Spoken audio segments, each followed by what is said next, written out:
I solved 400 LeetCode questions. I learned 4 things. Many software developers searching for a job are familiar with LeetCode, a website that compiles technical interview questions and answers from top companies such as Google, Facebook, and Microsoft. However, using interview problems that focus on data structures and algorithms is becoming increasingly widespread among smaller companies, causing frustration for some who believe that their proficiency in LeetCoding does not accurately reflect their job capabilities. While I agree that not knowing LeetCode doesn't make you a bad developer, and it might be true that you might never need to invert a binary tree, many things grinding LeetCode can teach you which will prove beneficial during your career. 1. The significance of data structures and algorithms.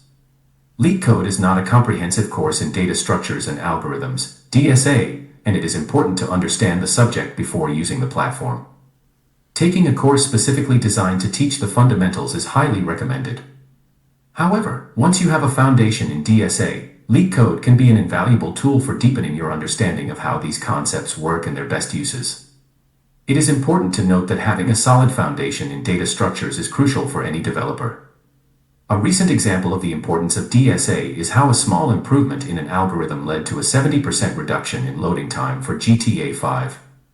The efficient implementation of data structures and algorithms can significantly impact the performance and stability of an application, even under heavy usage.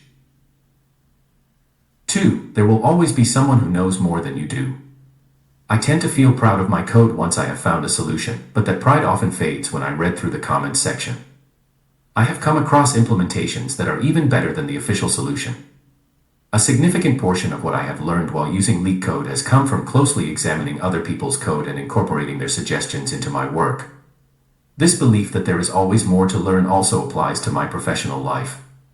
I am fortunate to have senior colleagues who have generously shared their knowledge and helped me improve. This approach to learning from others has enabled me to absorb as much of their expertise as possible. 3. A small detail can have a major impact on your work. Before I began my career, there were no real consequences if I made a mistake in my code. Situational bugs were unlikely to surface and would be ignored. This is not the case now that I contribute to a production code base, where any bug, even if it only affects a minor edge case, can cause problems for our clients as thousands of people interact with my work. LeetCode provides excellent training for this type of scenario, as each problem has hundreds of test cases, often including edge cases that would cause the code to fail if not properly addressed. Recently, I had to work with a database that lacked the necessary constraints and had unexpected values in many rows. I was grateful to have the skills developed on LeetCode, as I could identify and address these issues before they became problems in production. 4. Diligence surpasses natural ability. Exertion trumps innate skill when that skill isn't exerted. Tim Notka's quote speaks to me on a personal level, particularly when it comes to LeetCode.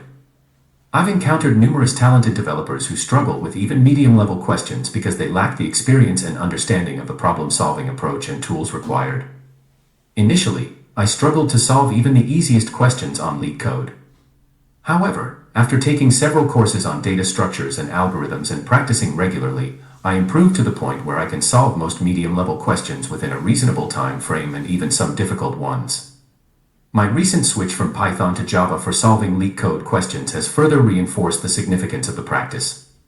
Despite using Java daily in my work, it doesn't feel natural when solving these kinds of problems. Yet, I am not discouraged. I am confident that with enough practice, I will become just as skilled in Java as in Python.